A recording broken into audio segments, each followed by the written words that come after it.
Hello बच्चों, how are you all. और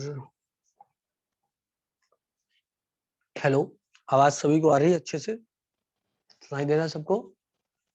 good evening, good evening. तो अब जो है हम अपना आज केमिकल बॉन्डिंग चैप्टर को खत्म करते हैं। चैप्टर में कुछ बचा हुआ नहीं है, ऑलमोस्ट चैप्टर खत्म हो गया है। The only thing is that कि हमको जो है थोड़ा सा केमिकल बॉन्डिंग एक जो आखिरी का बचा हुआ है उसको खत्म कर ले, उसके बाद में हम चैप्टर आयनिक इक्विलिब्रियम जो सॉरी केमिकल इक्विलिब्रियम हम लोग चालू करेंगे, है ना। ओके, अरे वाह दिव्यांश, आपको बहुत बहुत मुबारक हो और आपको जन्मदिन की हार्दिक बधाइयाँ, शुभकामनाएं। ठीक है बेटा, आप अच्छे बढ़िया डॉक्टर बने। तो मैं जो हूँ वो लाइट्स प्रॉपर हैं, सब कुछ बढ़िया है, तो पढ़ाना चालू कर देता हूँ। किस बात का इंतजार है? चौक नहीं मिल रही थी, चौक मिल गई है। चलो भाई, तो केमिकल बॉन्डिंग में मैं आपको कहाँ तक पढ़ा चुका था? आज सिर्फ शायद फजन्स रूल बताया था आपको ना, लास्ट में फजन्स रूल बता दिया था। पोलराइजेशन क्या होता है, पोलराइजेबिलिटी क्या होती है। अब एप्लीकेशन ऑफ फजन्स रूल बता करके सीधे आगे बढ़ना था मुझे नए चैप्टर पर। लेट मी चेक दैट मैंने कहाँ तक आपको पढ़ा दिया है। पोलराइजेशन बता दिया था, पोलराइजेबिलिटी बता दी थी। ओके, अब क्या बताना था आपको? फैक्टर्स अफेक्टिंग पोलराइजेशन बताना था ना, वो भी बता चुका था काफी कुछ। ठीक है, एक बार नए सिरे से बता देता हूँ। फैक्टर्स अफेक्टिंग पोलराइजेशन, ठीक है बेटा। अब देखो, अभी अभी आपने क्वेश्चन पूछा तो मुझे याद आ गया, जो टेस्ट में आया। जो टेस्ट में आया क्वेश्चन आपको, वो क्या क्वेश्चन आया?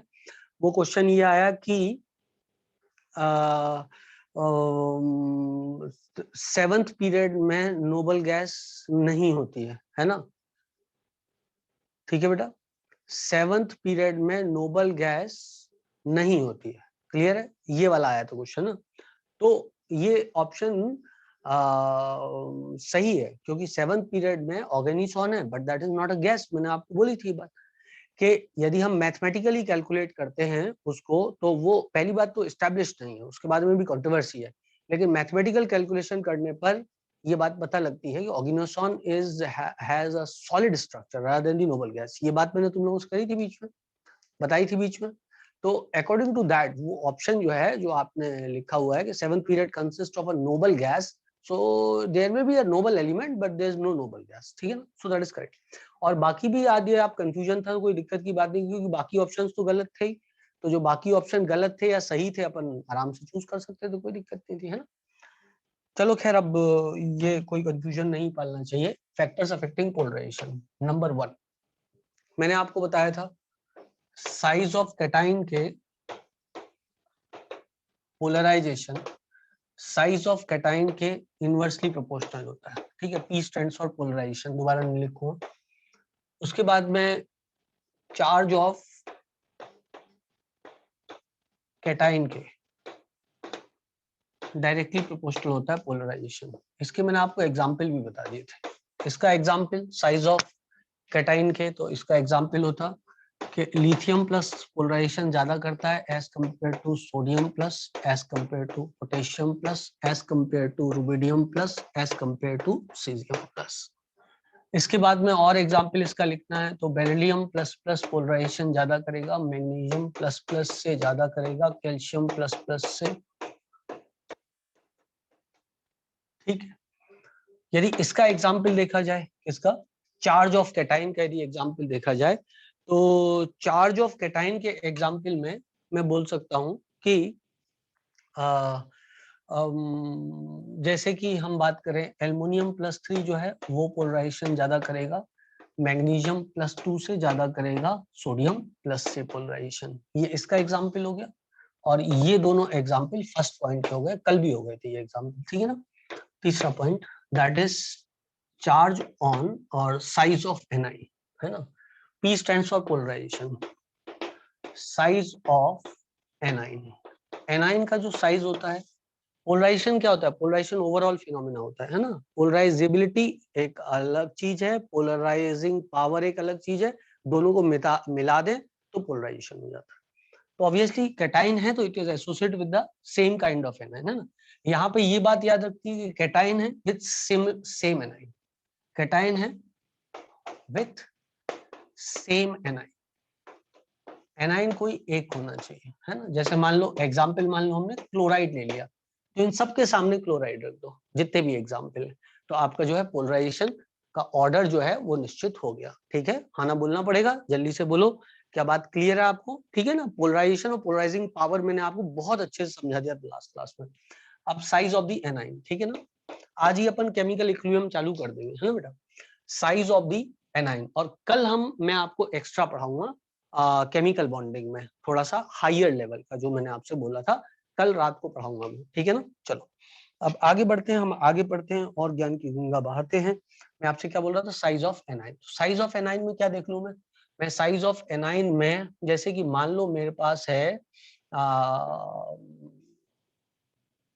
Iodide more than bromide, more than chloride, more than fluoride, जैसे कि मेरे पास है selenide more than this, more than this. इधर मैं Te2 नेगेटिव भी ले सकता था, तो यहाँ पर मैं चाहूँ तो AS3 नेगेटिव ले सकता हूँ, P3 नेगेटिव ले सकता हूँ और N3 नेगेटिव ले सकता हूँ, keeping same cation, keeping same cation, cation same ही रखना है, करेक्ट है। उसके बाद में आता है चौथा point, that is charge on anion. तो size of anion is directly proportional to polarisation, charge of anion is directly proportional to polarisation. Example की बात करें तो जैसे कि मैं बोलूं कि N3 नेगेटिव का पोलराइजेशन ज्यादा होगा O2 नेगेटिव से, ज्यादा होगा F नेगेटिव से, करेक्ट बेटा। कल मैं आयनिक बॉन्ड का लेक्चर देख रहा था रिकॉर्डिंग का, तो उसमें मैं देखा, मैंने एक जगह ना जब क्रॉस किया था तो मैग्नीशियम+3 लिख दिया था। प्लीज मेक इट मैग्नीशियम+2, मैग्नीशियम कैन नॉट बी +3, है ना। मैग्नीशियम नाइट्राइड बना रहा था तो मैग्नीशियम के टकले में मैंने 3 पॉजिटिव चार्ज लगा दिए थे गलती से, तो आप उसको मैग्नीशियम+2 कर लेना, है ना। वो ऑब्वियस सी बात है, मैंने बोला मैग्नीशियम+2 था, लिखते समय +3 लिख दिया, ओके। जैसे कि charge on anion directly proportional to polarisation. और एग्जाम्पल दूसरा देखें, तो दूसरा देखें एग्जाम्पल, तो इसमें मैं लिख सकता हूँ फॉस्फाइड मोर देन सल्फाइड मोर than chloride, keeping same cation, keeping same cation, ठीक है बेटा, कीपिंग सेम कैटाइन। इसके बाद 5वें नंबर का इलेक्ट्रॉनिक कॉन्फ़िगरेशन। तो इसको यदि देखा जाए, इलेक्ट्रॉनिक कॉन्फ़िगरेशन ऑफ कैटाइन पे भी डिपेंड करता है, इलेक्ट्रॉनिक कॉन्फ़िगरेशन ऑफ कैटाइन पे भी डिपेंड करता है। कैसे? if cation has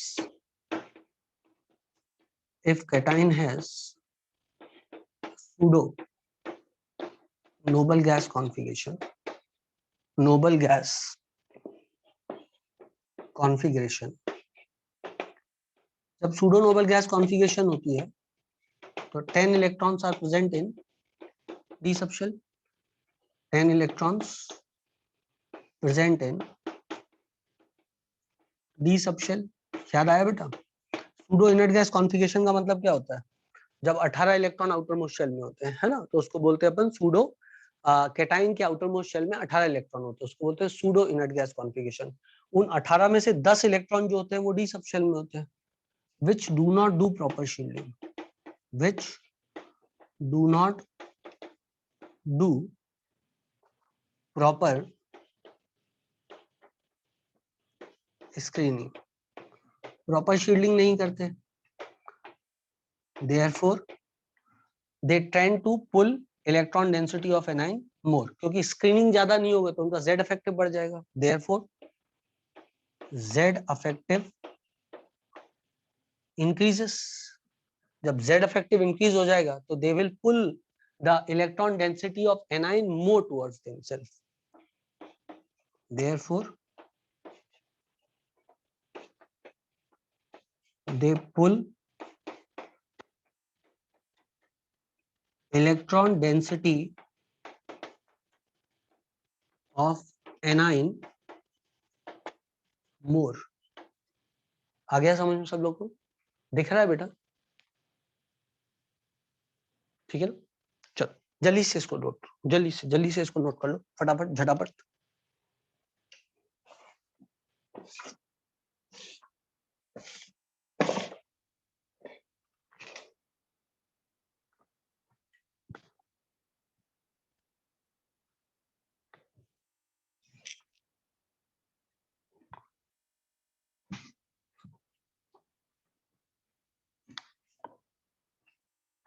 वो जो तुझ में समाया, वो जो मुझ में समाया,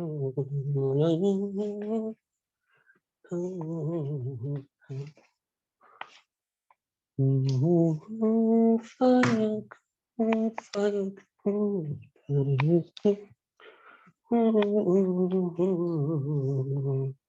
हुआ बेटा? एक सेकंड में पूछने के लिए तो ले आऊं, वो तो मैंने लिखी ही नहीं है आज.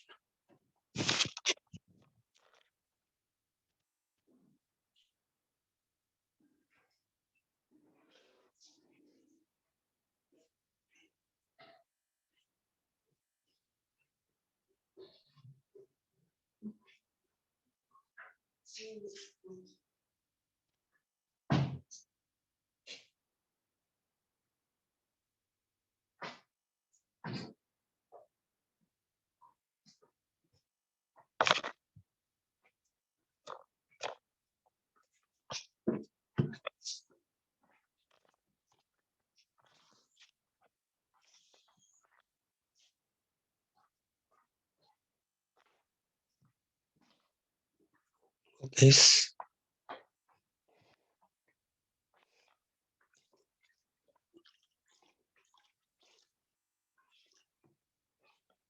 अब आपको 2 चैप्टर पे मेहनत करना चालू करना है. आप डिसाइड करो आप कैसे करोगे, क्योंकि नेक्स्ट टेस्ट में ये दोनों चैप्टर आएंगे, केमिकल बॉन्डिंग और पीरियोडिसिटी. क्योंकि अभी पीरियोडिसिटी लिमिटेड आया है बिल्कुल, तो अब क्या आएगा ज्यादा? बॉन्डिंग आएगा ज्यादा.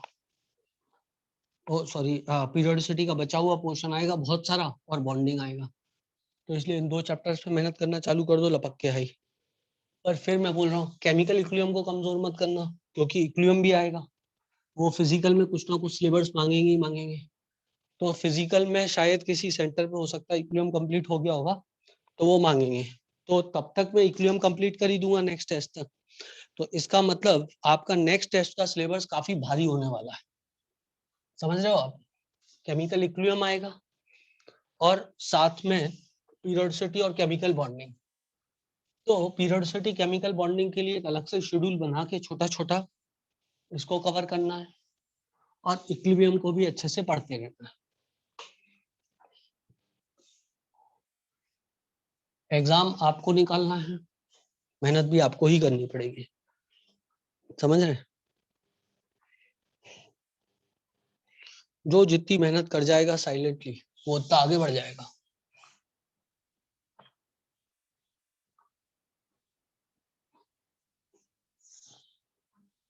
इस बार आए किसी के 180 में से 180 मार्क्स केमिस्ट्री में?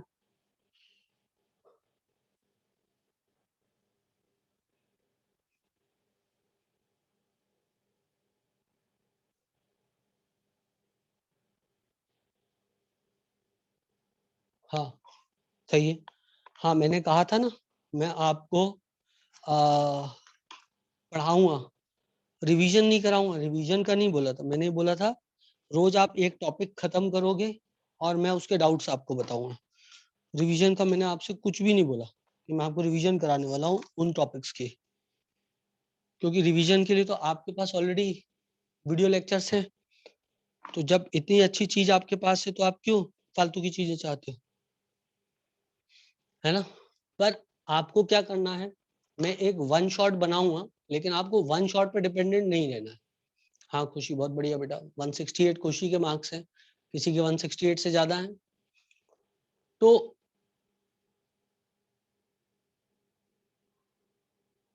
जो मैं बोल रहा हूँ उसका जवाब दो, यहाँ वहां की बातें मत करो, जो मैं पूछ रहा हूँ उसका जवाब दो। तो मैंने क्या बोला आपसे, दो चीजें, किसी के 168 से ज्यादा हो तो बता दो, है ना। और दूसरी बात जो मैंने आपको बोली वो ये कि रोज एक टॉपिक हम सेलेक्ट करेंगे, आज नहीं, आज मुझे काम है, कल से एक टॉपिक हम सेलेक्ट करेंगे और एक टॉपिक सेलेक्ट करके जो है हम लोग चालू हो जाएंगे उसका रिवीजन करने के लिए, ठीक है ना। उसका रिवीजन करने के लिए हम लोग अब चालू हो जाएंगे, ठीक है। एनसीईआरटी आप पढ़ना चाहो तो पढ़ सकते हो, मैंने आपको कभी नहीं रोका, एटॉमिक स्ट्रक्चर में रोका था, उसके बाद कभी नहीं रोका आपको एनसीईआरटी पढ़ने से। पीरियोडिसिटी में, केमिकल बॉन्डिंग में आप जब चाहो तब एनसीईआरटी पढ़ सकते हो, कोई दिक्कत की बात नहीं है, ठीक है। आज मैं नहीं लूंगा रिवीजन, कल लूंगा, कल। तो आज आपको क्या पढ़ना है वो हम डिसाइड कर सकते हैं। तो आप जो है आज जो पढ़ोगे, क्योंकि जो मॉड्यूल में क्वेश्चन है एक्सरसाइज 1 है ना, एक्सरसाइज 1 का प्लीज टाइम पास मत करो, है ना यार, तुम लोग ना टाइम पास करते हो मुझे पता है अच्छे से। एक्सरसाइज 1 जो है उसका जो पहला वाला पोर्शन है, शुरू के क्वेश्चन है ना, इलेक्ट्रोवैलेंसी और आयनिक बॉन्ड वाला, ये वाला ले लेते हैं क्योंकि अभी यही खत्म हुआ है ना, उसके बाद हाइब्रिडाइजेशन लेंगे। तो जो टॉपिक अभी लास्ट में खत्म हुआ यही वाला ले लेते हैं, शुरू से चालू कर देंगे। और जितने भी क्वेश्चन है मॉड्यूल में आयनिक बॉन्ड रिलेटेड, वो पूरा का पूरा अपन डिस्कस करेंगे कल। तो आज आप उसको पढ़ लेना और कल सुबह पढ़ लेना, ठीक है। चल आगे बढ़ते जल्दी से मैं आपको बताऊं तो मैं आपको बता रहा था सूडो नोबल गैस कॉन्फ़िगरेशन। देखो सिंपल सी गणित ये है कि क्या होता है जब सूडो नोबल गैस कॉन्फ़िगरेशन होती है, जैसे कि जिंक प्लस प्लस हुआ है ना, उसमें सूडो नोबल गैस कॉन्फ़िगरेशन है, कॉपर प्लस हुआ उसमें सूडो नोबल गैस कॉन्फ़िगरेशन है, जैसे कि zinc plus plus is an example of pseudo noble gas configuration. पहले भी दे चुका हूं आपको जब मैंने लुईस ऑप्टेट टूल पढ़ाया था। जैसे कि gallium plus 3 is an example of pseudo noble gas configuration, copper plus is an example of pseudo noble gas configuration. इन सभी कॉन्फ़िगरेशन को यदि देखा जाए तो इनमें जो इलेक्ट्रॉन्स होते हैं 2, 8 और 18 ऐसे होते हैं। तो यहाँ पर जो 10 इलेक्ट्रॉन होते हैं 3d10 में होते हैं, 1 2 3 4 5।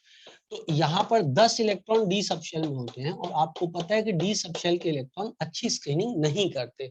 उनके अच्छी स्क्रीनिंग नहीं करने के कारण क्या होगा, ये न्यूक्लियस जो है उसको स्क्रीन नहीं कर, मतलब ये जो इलेक्ट्रॉन से अच्छी स्क्रीनिंग नहीं करेंगे तो न्यूक्लियस का अट्रैक्शन किसी भी बाहरी इलेक्ट्रॉन डेंसिटी के प्रति, क्योंकि स्क्रीनिंग का मतलब क्या होता है, ये इलेक्ट्रॉन उस इलेक्ट्रॉन डेंसिटी को धक्का देंगे।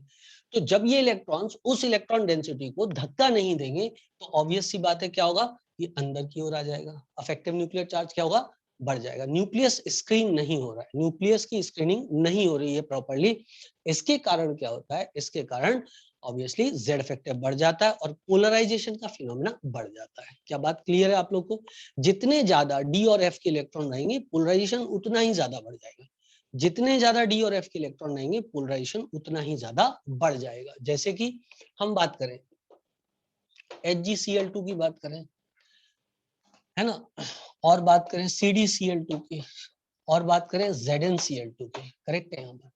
तो यहाँ पर क्या होता है, यहाँ F के भी इलेक्ट्रॉन आ जाते हैं बहुत सारे, और यहाँ D के इलेक्ट्रॉन 10 ज्यादा होते हैं as compare to this one.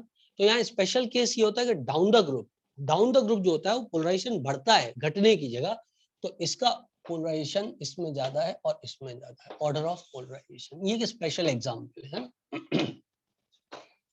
Order of polarisation. Normally ऐसा नहीं होता है, नॉर्मली डाउन द ग्रुप जाने पे पोलराइजेशन क्या होता है, कम होता है। नॉर्मली डाउन द ग्रुप जाने पे साइज बढ़ता है, पोलराइजेशन कम होता है। लेकिन डी ब्लॉक में आपको पता है ना, साइज ज्यादा नहीं बढ़ता डाउन द ग्रुप जाने में, और डी और एफ के इलेक्ट्रॉन बहुत सारे बढ़ जाते हैं। आपको याद है ना, डाउन द ग्रुप जाने पे डी और डी में ज्यादा फर्क नहीं पड़ता था, डी में ज्यादा फर्क नहीं पड़ता डाउन द ग्रुप जाने में। इनफैक्ट 5th और 6th पीरियड के मेंबर का साइज लगभग बराबर होता था, याद आया सब लोगों को? तो द थिंग इज दैट कि ज्यादा फर्क नहीं पड़ने के कारण, और साइज में फर्क नहीं पड़ रहा है, लेकिन डी और एफ के इलेक्ट्रॉन बढ़ते जा रहे हैं, उनके बढ़ने के कारण जेड इफेक्टिव की वैल्यू और ज्यादा कम होगी, उसके कारण पोलराइजेशन और ज्यादा बढ़ेगा। कैलकुलेशन पे जेड इफेक्टिव कैलकुलेट करोगे तो हो सकता है अलग आए, लेकिन प्रैक्टिकली हम जो बात कर रहे हैं वो बात को आप समझो, ठीक है ना। तो ये एग्जाम्पल आपको याद रखना है, काम का एग्जाम्पल, ठीक है ना। जैसे कि किसी ने आपसे बोला कि Zn है, ZnCl2 में पोलराइजेशन ज्यादा हुआ, KCl में ज्यादा हुआ, या CaCl2 में ज्यादा हुआ। अब यदि देखा जाए तो जिंक के ऊपर भी +2 का चार्ज है और कैल्शियम के ऊपर भी +2 का चार्ज है, लेकिन इसका जो कॉन्फ़िगरेशन है ये सूडो नोबल गैस कॉन्फ़िगरेशन है। ये सूडो नोबल गैस कॉन्फ़िगरेशन है, ठीक है बेटा। और यहाँ पर जो कॉन्फ़िगरेशन है वो कैसा है, नोबल गैस कॉन्फ़िगरेशन है। क्लियर है बेटा इतनी बात। तो इसका पोलराइजेशन ज्यादा होगा, ये पोलराइजेशन ज्यादा होगा। Electronic configuration with pseudo noble gas configuration shows more polarisation than electronic configuration with noble gas configuration. चमका, देखो चार्ज दोनों में बराबर था। यदि और एग्जांपल में ले लूं तो मैं एग्जांपल KCl और CuCl2, CuCl का Cu2Cl2 है ना, तो Cu2Cl2 में Cu+1 में होता है, और यहाँ पर KCl में भी ये +1 में होता है। So this is more than this. Clear है बेटा इतनी बात। इसका पोलराइजेशन इससे ज्यादा है, बिकॉज यहाँ पर क्या है, सूडो नोबल गैस कॉन्फ़िगरेशन है। सब लोग एग्रीड हो, सब लोग एग्रीड हो। यहाँ पर जो कॉन्फ़िगरेशन है वो कौन सा है, सूडो नोबल गैस है, सूडो नोबल गैस कॉन्फ़िगरेशन है। और यहाँ पर कौन सा है, नोबल गैस कॉन्फ़िगरेशन। तो एक ही पीरियड के मेंबर है, बराबरी का पॉजिटिव चार्ज है दोनों पे, बराबरी का पॉजिटिव चार्ज है दोनों पे, लेकिन Cu+ में सूडो नोबल गैस कॉन्फ़िगरेशन है, तो उसके कारण पोलराइजेशन ज्यादा होता है। आई सपोज दैट तुम लोग को ये बात समझ में आ गई होगी। तो इलेक्ट्रॉनिक कॉन्फ़िगरेशन हो गया, ठीक। अब application of polarisation, application of polarisation. Number 1, deciding covalent character, या लिख देता हूं polarisation directly proportional to covalent character, directly proportional to covalent character. ठीक है बेटा, जितना ज्यादा पोलराइजेशन होगा उतना ज्यादा कोवलेंट कैरेक्टर होगा, ठीक है ना। जैसे कि कोई बोले LiCl, NaCl, KCl, RbCl और CSCl। अब इसमें पोलराइजेशन, क्योंकि क्लोराइड तो सेम है, तो पोलराइजेशन लिथियम प्लस का ज्यादा होगा, क्योंकि ये पोलराइजेशन ज्यादा करवाएगा या इसकी पोलराइजिंग एबिलिटी ज्यादा है। तो LiCl में पोलराइजेशन ज्यादा होगा, क्योंकि पोलराइजेशन में दोनों आ जाता है, पोलराइजेबिलिटी और पोलराइजिंग पावर दोनों। तो इसमें ज्यादा होगा, तो इसका कोवलेंट कैरेक्टर ज्यादा होगा। वैसे मैं आपको एक बात बताऊं, आपको कोवलेंट कैरेक्टर देखना है ना, यदि कोवलेंट कैरेक्टर देखना है तो एक सिंगल लाइन से देख सकते हो। बताऊं कैसे, बताऊं कैसे, जल्दी बोलो, बताओ। एक एक सिंगल लाइन से देख सकते हो, कोई पोलराइजेशन पोलराइजेशन कुछ भी देखने की आपको जरूरत नहीं है। आप सिर्फ डेल्टा EN देख लो। इलेक्ट्रोनेगेटिव का डिफरेंस जहां पे ज्यादा होगा उसका आयनिक कैरेक्टर ज्यादा होगा, और इलेक्ट्रोनेगेटिव का डिफरेंस जहां पे कम होगा उसका आयनिक कैरेक्टर कम होगा, कोवलेंट कैरेक्टर ज्यादा होगा। बस हो गया, खत्म, सेवा समाप्त। इतना कॉम्प्लिकेटेड सोचने की जरूरत ही नहीं। समझे आप मेरी बात को। और जैसे जैसे आप आगे बढ़ोगे सब्जेक्ट में, तो ये चीजें आपके लिए हलवा होती जाएंगी। अभी आपको क्या है, एक दो चीजें सोचनी पड़ेंगी कि एनाइन सेम है, तो आप कैटाइन के बारे में सोचो। इतना क्यों सोचो, सिंपल सोचो। इसकी इलेक्ट्रोनेगेटिव में ज्यादा डिफरेंस है कि इसकी में ज्यादा डिफरेंस है।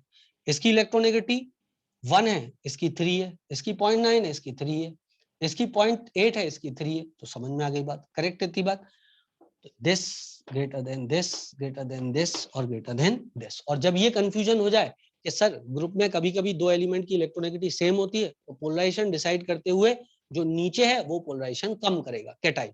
क्लियर है बेटा इतनी बात, क्लियर इतनी बात सब लोगों को। डाउन द ग्रुप जाने पे इलेक्ट्रोनेगेटिव घटती है, ये रूल लेकर के चलोगे तो कभी गलती नहीं होगी, ठीक है ना।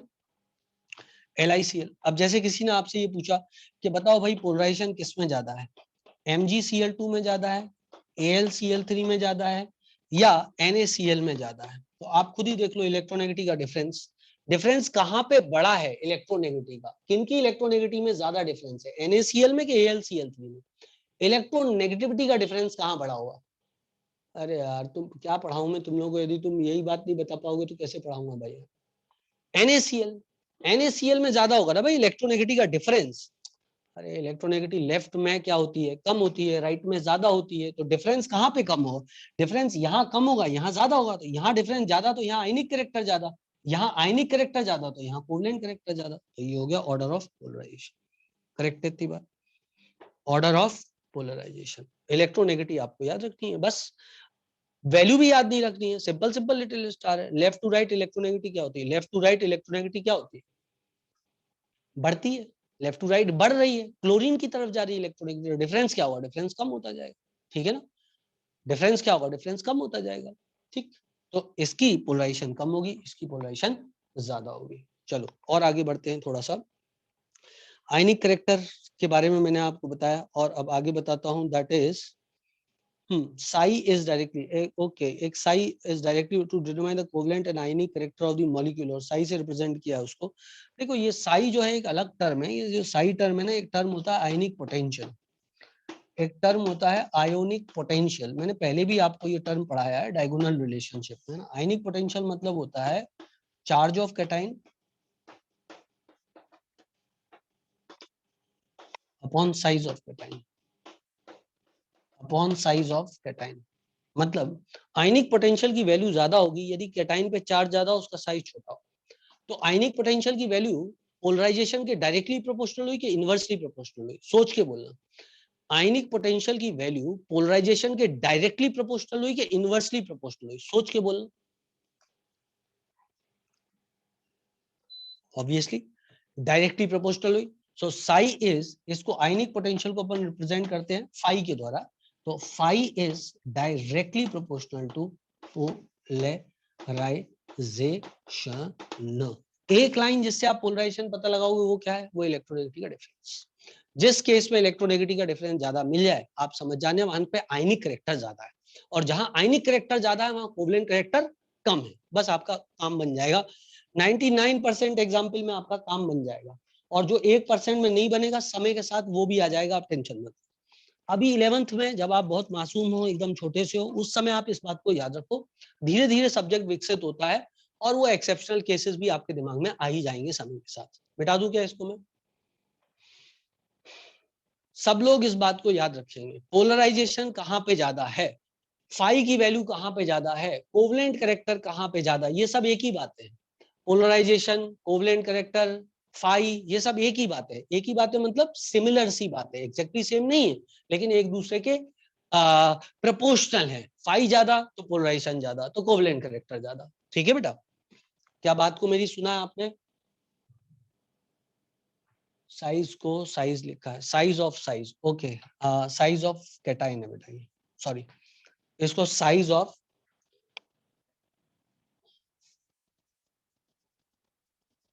कैटाइन कर लो बेटा, साइज ऑफ कैटाइन। ठीक है ना, directly proportional to charge of cation, inversely proportional to size of cation. ठीक, चलो इतनी बात खत्म हो गई। अब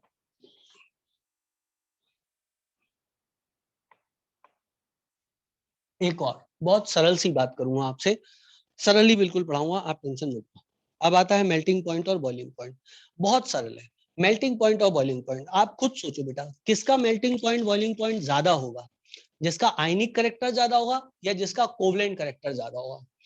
किसका एमपीबीपी ज्यादा होगा, जिसका आयनिक करेक्टर ज्यादा होगा, जिसका कोवलेंट करेक्टर ज्यादा होगा? जिसका आयनिक करेक्टर ज्यादा होगा। बहुत बढ़िया, इसका मतलब एमपीबीपी की वैल्यू पोलराइजेशन के डायरेक्टली प्रोपोर्शनल है कि इनवर्सली प्रोपोर्शनल है? पोलराइजेशन और कोवलेंट करेक्टर एक ही जैसी बात हो गई बेटा। तो इसका मतलब एमपीबीपी की जो वैल्यू है, मेल्टिंग पॉइंट और बॉइलिंग पॉइंट की जो वैल्यू है, वो क्या हो जाएगी, वो पोलराइजेशन के इनवर्सली प्रोपोर्शनल हो जाएगी। बिकॉज मैं लिख देता हूं, आपके लिए बात सरल हो जाएगी। ठीक है,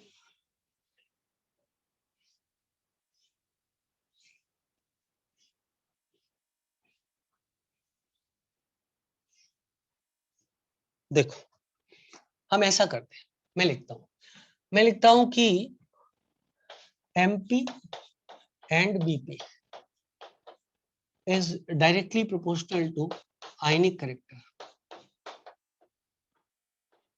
is directly proportional to ionic character, inversely proportional to covalent character, और कोवलेंट करेक्टर और फाई एक जैसे ही चलते हैं, कोवलेंट करेक्टर और पोलराइजेशन एक जैसे ही चलते हैं। पोलराइजेशन ये एक चीज नहीं होती है, लेकिन एक जैसी प्रोपोर्शनलिटी होती है। Covalent character phi, polarisation.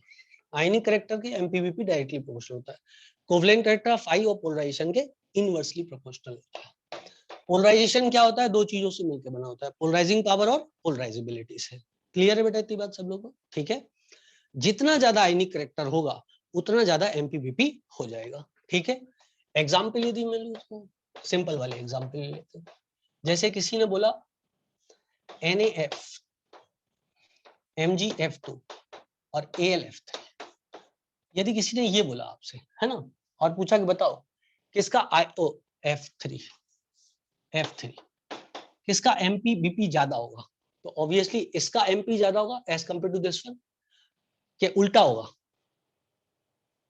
उल्टा होगा कि सेम होगा, ये थोड़ा प्रॉब्लमेटिक हो जाएगा, ये थोड़ा प्रॉब्लमेटिक हो जाएगा। वैसे तो इसमें कुछ नहीं था मेरी समझ में, तो जो मैंने लिखा था वो ऑर्डर करेक्ट ही होता, फिर भी क्योंकि क्या AlCl, हाँ हाँ हाँ, नहीं नहीं सही था सही था सही था सही था, कोई बात नहीं, मैं उसको वापस से लिख देता हूँ। MPBP inversely proportional to what, inversely proportional to polarisation. जितना ज्यादा पोलराइजेशन होगा एमपीबीपी की वैल्यू क्या होगी, उतनी ही ज्यादा कम हो जाएगी। ठीक, जैसे कि हमने लिया, मैं उस एग्जांपल पे वापस पलट के आता हूँ, LiCl, NaCl और KCl, ठीक है ना, LiCl, NaCl, KCl, तो किसका ज्यादा होना चाहिए एमपीबीपी, KCl का, फिर NaCl का, फिर LiCl का। लेकिन ये सरल नहीं है, ये सरल इसलिए नहीं है, काफी ज्यादा एक्सपेरिमेंटल होती हैं ये सब वैल्यूज बेटा, समझ रहे हो बात को। ये कभी भी एमपीबीपी का ऑर्डर जो है यहाँ वहाँ चेंज हो सकता है, इसलिए बहुत ज्यादा एमपीबीपी में बात करना रिस्की होता है कई बार, कि आप बहुत सारी बात कर जाओ एमपीबीपी में, कल के दिन पता लगा कि ऑर्डर में थोड़ी सी गड़बड़ हो गई। समझे आप मेरी बात को, तो इसलिए ज्यादा पूछते भी नहीं है एमपीबीपी को, क्योंकि काफी ज्यादा एक्सपेरिमेंटल होता है। जैसे कि देखो मैंने ये ऑर्डर आपको लिखा है जिसमें कि के, अच्छा, सीएल को लेकर के LiCl, NaCl, KCl, इसमें Cl का पोलराइजेशन लगभग लगभग नहीं है, ये पोलराइजेशन करेगा Li, Na और K। हाँ ये तो सही होगा। Let me check that also. Melting point का order NaX greater than Kx और greater than this, greater than this. So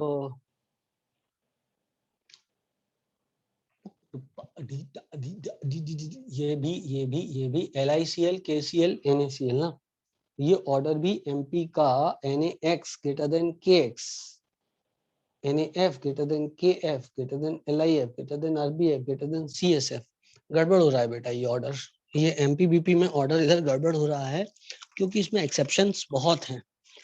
चलो मैं इसको मिटा देता हूँ, फिर आपसे डिस्कस करता हूँ इस चीज को, एमपीबीपी को डिस्कस करता हूँ आपसे, आप चिंता ना करें। एक्चुअल क्या है कि इसमें एक्सपेरिमेंटल डाटा बहुत ज्यादा है,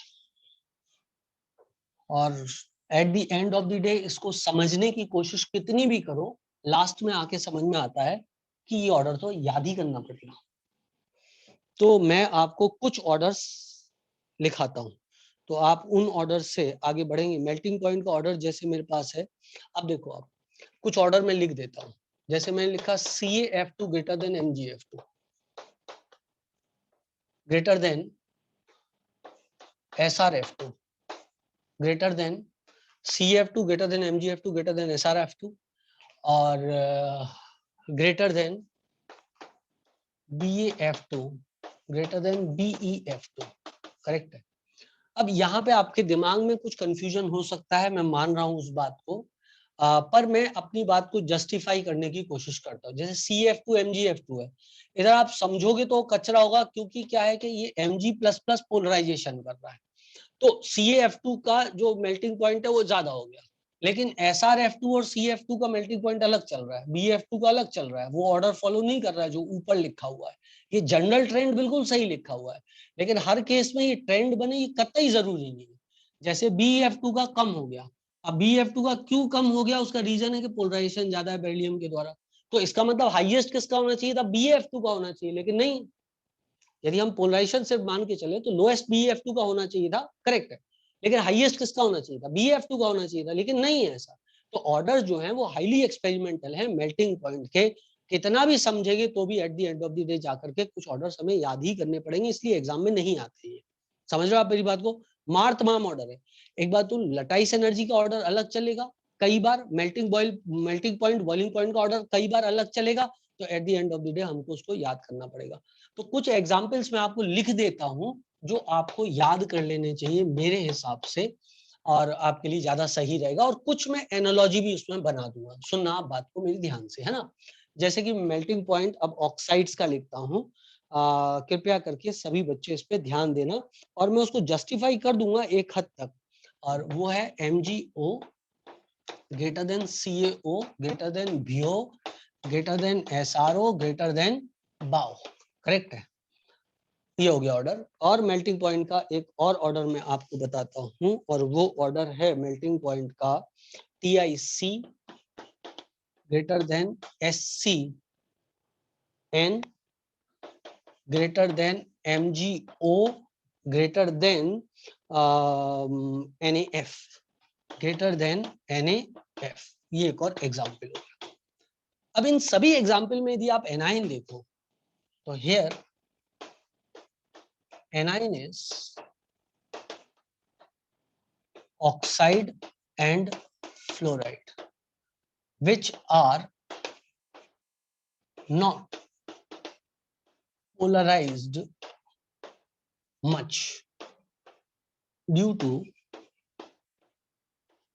smaller size. Therefore, MP is directly proportional to lattice energy। देखो बेटा, यहाँ पर क्या हुआ, जो ऊपर लिखा है वो जनरल ट्रेंड है, वो करेक्ट है, उसमें कुछ गलत नहीं है, लेकिन एक्सेप्शंस क्यों आ रहा है वो बात समझना। यहाँ पे जितने भी एनाइन आप देख रहे हो वो कौन से, ऑक्साइड है और फ्लोराइड है। तो ऑक्साइड, फ्लोराइड, नाइट्राइड, इन एनाइंस का ज्यादा पोलराइजेशन नहीं होता है। तुम लोग मेरे को ध्यान से सुन रहे हो क्या, मैं क्या बोल रहा हूँ आपसे? यहाँ एनाइन कौन से, जल्दी बोलो, एनाइन कौन से है यहाँ पर? ऑक्साइड और फ्लोराइड। एक और होता है नाइट्राइड भी होता है। इनके ज्यादा पोलराइजेशन नहीं होता है, इनका ज्यादा पोलराइजेशन नहीं होता है। तो इनमें जो मेल्टिंग पॉइंट होता है वो लेटाइस एनर्जी के डायरेक्टली प्रोपोर्शनल चलता है। अब लेटाइस एनर्जी आपको याद होगा किसके प्रोपोर्शनल होती है? साइज छोटा हो और चार्ज ज्यादा हो तो लेटाइस एनर्जी ज्यादा होती है। याद है क्या तुम लोगों को? लेटाइस एनर्जी कब ज्यादा होती है? जब साइज छोटा हो और चार्ज ज्यादा हो। यदि लेटाइस एनर्जी इनमें देखता मैं तो ऑब्वियस सी बात है, मेरे को लगता लेटाइस एनर्जी BeF2 की सबसे ज्यादा होती बेटा, उसके बाद MgF2 की होती, उसके बाद CF2 की होती, उसके बाद SrF2, फिर BF2 होती है ना। Lattice energy down the group क्या होती? कम होती, क्योंकि साइज कैटायन का बढ़ रहा है, एनायन तो सेम ही, चार्ज भी सेम है, हाँ ना बोलना पड़ेगा।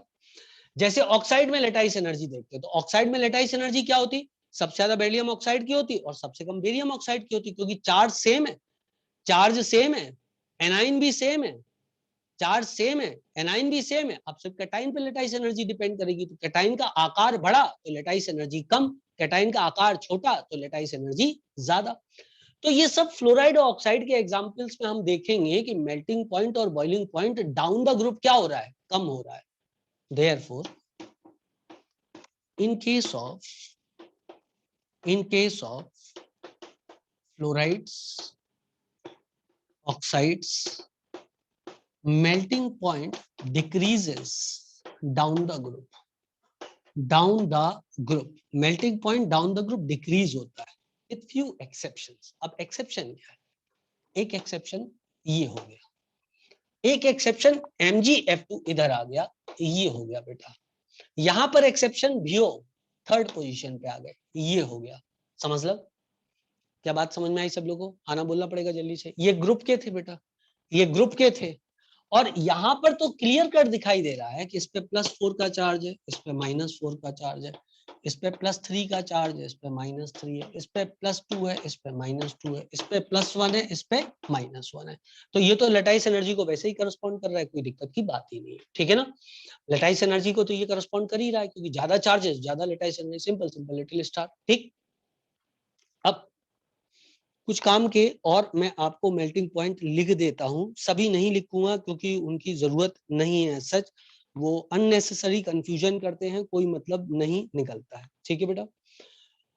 तो कुछ मेल्टिंग पॉइंट और मैं आपके लिए लिखता हूं, और वो मेल्टिंग पॉइंट है, जैसे कि मेरे से किसी ने बोला, हाँ ये वाला अच्छा है, AlF3, AlCl3, AlBr3 और AlI3। खुद सोचो और मुझे बताओ मेल्टिंग पॉइंट किसका ज्यादा होगा, जिसमें आयनिक कैरेक्टर किसमें ज्यादा है? AlF3 में ज्यादा है, इसकी लेटाइस एनर्जी भी ज्यादा है, इसका आयनिक कैरेक्टर भी ज्यादा है, तो ऑब्वियस सी बात है इसका मेल्टिंग पॉइंट ज्यादा होगा, ठीक है बेटा। इसकी लेटाइस एनर्जी भी ज्यादा है, इसका आयनिक कैरेक्टर भी ज्यादा है, तो इसका मेल्टिंग पॉइंट भी ज्यादा होगा। तो आई होप सो कि आपको ये वाला भी समझ में आ गया होगा। ठीक है बेटा, आया।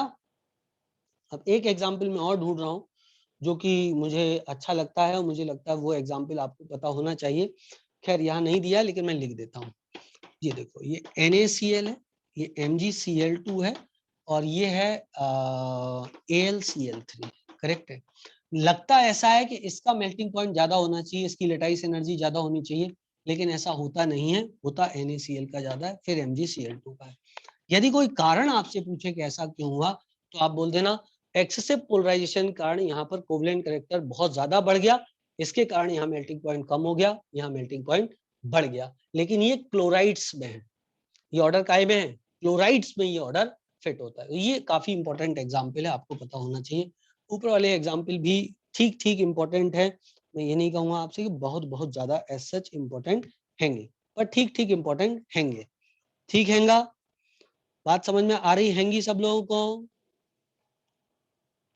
ओके चलो, ये हो गए आपके कुछ एग्जाम्पल खत्म। मैं एक्चुअली एग्जाम्पल्स कभी पढ़ाना नहीं चाहता हूँ बच्चों को, और ना ही पढ़ाता हूँ, क्योंकि एग्जाम में आते नहीं है और ये समझ से भी बाहर है, बिकॉज ये इनमें एक्सेप्शंस बहुत सारे हैं और रीजन सब में दिए जा सकते हैं। पर रीजन क्या बोल देते हैं, जैसे FgF2 में कम हो गया तो बोले उसका पोलराइजेशन हो गया। अब वो तो रीजन यार, अब कोई रीजन हुआ वो पोस्ट हाइड्रेटनेस में जो भी है। ठीक है, तो क्या आप इस पेज को थोड़ा सा रिमेम्बर कर सकते हो, थोड़ा बहुत ये एग्जाम्पल जितने लिखे हैं वो रिमेम्बर कर सकते हो? बेस्ट यही है कि उनको रिमेम्बर कर लिया जाए।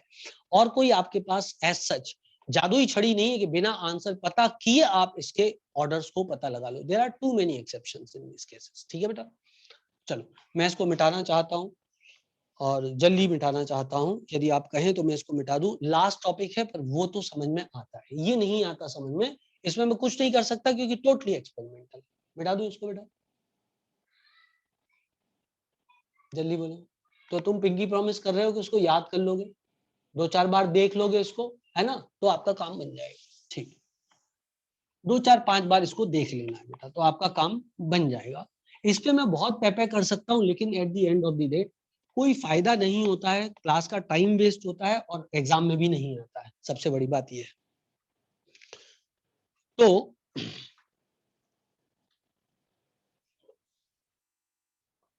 अब लास्ट टॉपिक, और लास्ट टॉपिक जो बचा हुआ है वो है थर्मल स्टेबिलिटी ऑफ कंपाउंड्स।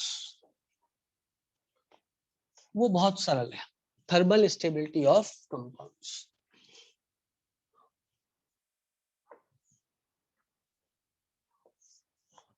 मैं लिख देता हूं बेटा, 2 लाइन बस और खेला खत्म। Thermal stability of carbonates, sulphate, bicarbonate, nitrate, nitrite, ozonide, peroxide, superoxide decreases down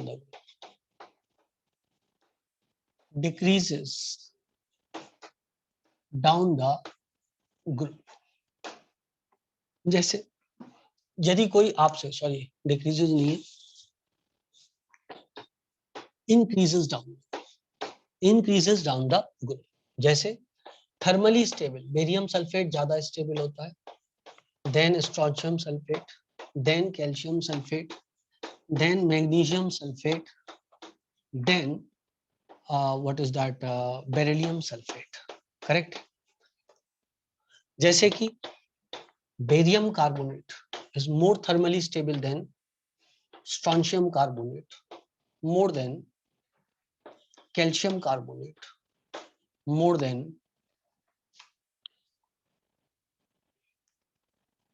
magnesium carbonate, more than beryllium carbonate। ये बार बार आते रहेंगे एस ब्लॉक में। जैसे कि CS2CO3 is more stable than Rb2CO3, more stable than K2CO3, more stable than Na2CO3 more stable then Li2CO3, correct है। ये sentence तुम लोग को याद हो गया? सबसे पहले बोलो याद हो गया? जितने भी ये एनाइंस हैं, carbonate, sulphate, bicarbonate, nitrite, nitrate, oxide, पर ऑक्साइड, सुपर ऑक्साइड, इन सब में थर्मल स्टेबिलिटी, डाइक्रोमेट, क्रोमेट, जितने भी पॉलीएटमिक एनाइन दिखेंगे, पॉलीएटमिक एनाइन मतलब कई एटम वाला एनाइन दिखेगा, तो वहां पर आपको thermal stability down the group क्या होगी? बढ़ती हुई नजर आएगी। अब क्यों बढ़ती हुई नजर आएगी ये भी मैं आपको समझा सकता हूं। जैसे एक एग्जांपल देके समझाता हूं। जैसे मान लो मेरे पास बेरिलियम कार्बोनेट है, सभी लोग बहुत ध्यान से सुनना, बेरिलियम कार्बोनेट, इसके गंजे पे 2 पॉजिटिव चार्ज है बेटा। अब इसके स्थान पे मैं यहाँ पर एक और एग्जांपल लेता हूँ, बेरियम कार्बोनेट है और इसके गंजे पर भी 2 पॉजिटिव चार्ज है। तुम्हें क्या लगता है ये इलेक्ट्रॉन डेंसिटी ज्यादा खींचेगा या ये, पहला वाला कि दूसरा वाला? जल्दी से बता दो बेटा, इलेक्ट्रॉन डेंसिटी कौन ज्यादा खींचेगा, पहला वाला कि दूसरा वाला? पहला वाला ज्यादा खींचेगा, क्योंकि इस पे चार्ज डेंसिटी क्या है, ज्यादा कॉन्सेंट्रेटेड है। तो ये जब इलेक्ट्रॉन डेंसिटी ज्यादा अपनी ओर खींचेगा, जब ये इलेक्ट्रॉन डेंसिटी ज्यादा अपनी ओर खींचेगा तो इस एरिया की इलेक्ट्रॉन डेंसिटी यहां पर शिफ्ट होती जाएगी। तो ये ऑक्सीजन कुछ कुछ इस बेरिलियम का होता जाएगा, बोलो हाँ ना बोलो, क्योंकि ये इसकी इलेक्ट्रॉन डेंसिटी पे डोरे डाल रहा है, तो ये कुछ इसको अपनी ओर खिसका लेगा और ये बॉन्ड इधर से इधर गिर जाएगा और ये टूट करके बना देगा beryllium oxide plus carbon dioxide. ये बेरियम इसकी इलेक्ट्रॉन डेंसिटी को रिलेटिवली कम खींचेगा और ये ज्यादा खींचेगा। तो चूंकि ये कम खींच रहा है तो ये वाला बॉन्ड मजबूत बना रहेगा। समझ रहे बात को? ऑक्सीजन बेरियम का कम होगा तो देयरफॉर ये थर्मली स्टेबल बना रहेगा, ये जल्दी कार्बन डाइऑक्साइड रिलीज नहीं करेगा, करेगा ये भी लेकिन ये जल्दी नहीं करेगा, ये जल्दी करेगा, इनफैक्ट रूम टेम्परेचर पे भी कर सकता है। तुम्हें मेरी बात समझ में आई है कि नहीं आई है? खाना बोलना पड़ेगा यार। देखो आया ना, बिल्कुल लॉजिकल था। एक बार बेरिलियम ने पकड़ के अपनी ओर ऑक्सीजन को खींच लिया तो कंपाउंड टूट जाएगा, बेरियम ने पकड़ के अपनी ओर कम खींचा तो कंपाउंड बना रहेगा। सिंपल तरीके से समझाया है ना, कॉम्प्लिकेट भी कर सकते थे इसको केमिस्ट्री की भाषा में, लेकिन थोड़ा मैंने सिंप्लीफाई करके आपको बताया जिससे आपको ज्यादा याद रहे। ठीक है, चलो अब इतनी बात एक एग्जाम्पल में मैंने आपको समझाई है। इसके अलावा कौन कौन से एग्जाम्पल हो सकते हैं यहाँ पर? सेम एग्जाम्पल बाइकार्बोनेट के। अब आप नीचे जो है जगह छोड़ दो और नीचे जगह छोड़ करके मैंने आपको कार्बोनेट के लिए ऑर्डर लिख दिया, सल्फेट के लिए लिख दिया और काय के लिए लिखा है, कार्बोनेट के लिखा है ना। अब आप 1A और 2A के, जैसे यहाँ पे 2A का सल्फेट लिखा है लेकिन 1A का नहीं लिखा है। 1 2 3 4 5 6 7 8 आपके पास 16 ऑर्डर कॉपी पे लिखे होने चाहिए। क्या तुमको बात चमक गई? 16 ऑर्डर क्या होंगे?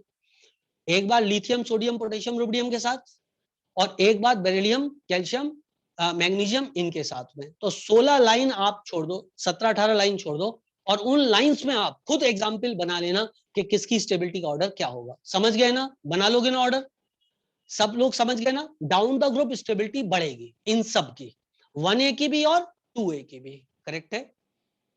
करेक्ट है, 1A की भी और 2A की भी बढ़ेगी, दोनों की बढ़ेगी। ठीक, अब एक लाइन और लिखता हूं, चैप्टर इज ओवर।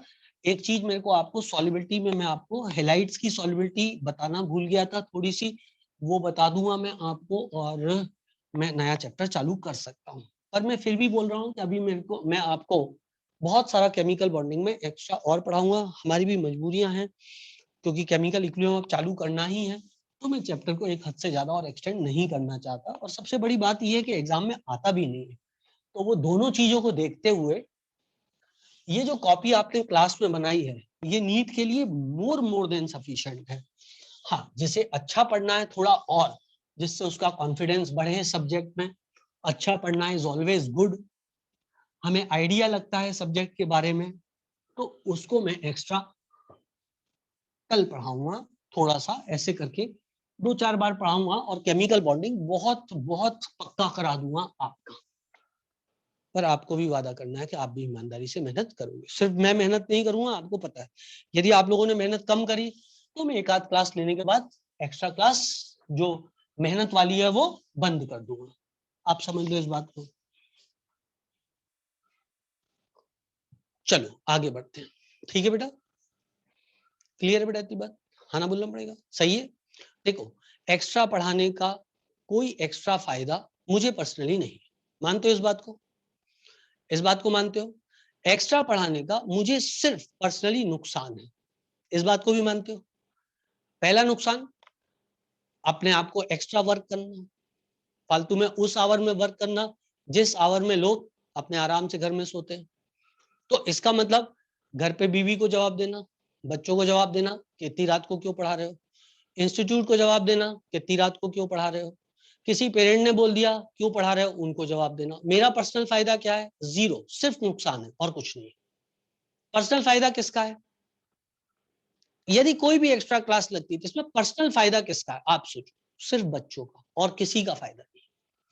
इसलिए जब भी आप इस क्लास के लिए किसी को भी बोलोगे, पेरेंट को बोलो, मैनेजमेंट को बोलो, टीचर को बोलो, सब एग्री हो जाएंगे, हाँ ठीक है, एंड की। क्यों? क्योंकि उन सबका उसमें पर्सनल फायदा है, तुम्हारा नुकसान है, ये बात तो मान लो। तो हमको अपना नुकसान करना है या हमको अपने स्वार्थ के साथ में थोड़ा सा आगे बढ़ना है कि हम जो है कुछ अच्छा काम करके और अपने लिए एक्स्ट्रा नॉलेज गेन कर लें? क्या बुराई है? आप जानो, आपको आपको मोटिवेट करना है टीचर को। टीचर को तो नुकसान ही है, उसको कोई फायदा नहीं। आई होप यू अंडरस्टैंड, ठीक है ना? तो आप कैसे मोटिवेट करोगे? पढ़ के। आप जितना पढ़ के आओगे, जितना अच्छा रिस्पॉन्ड करोगे, उतना यार टीचर मोटिवेट हो जाएगा। ठीक, एक लास्ट सेंटेंस मैं इसमें लिख देता हूं, उसके बाद चैप्टर एंड हो जाएगा, ठीक है ना? In case of hydride, nitride, oxide, hydroxide, chloride, bromide, iodide, ये सब मोनो एटमिक एनाइन से यदि देखा जाए तो मोनो एटमिक एनाइंस है ये सब। इससे पहले आपने जो भी देखे थे वो सब पॉली एटमिक एनाइन थे, एक से ज्यादा एटम वाले एनाइन थे।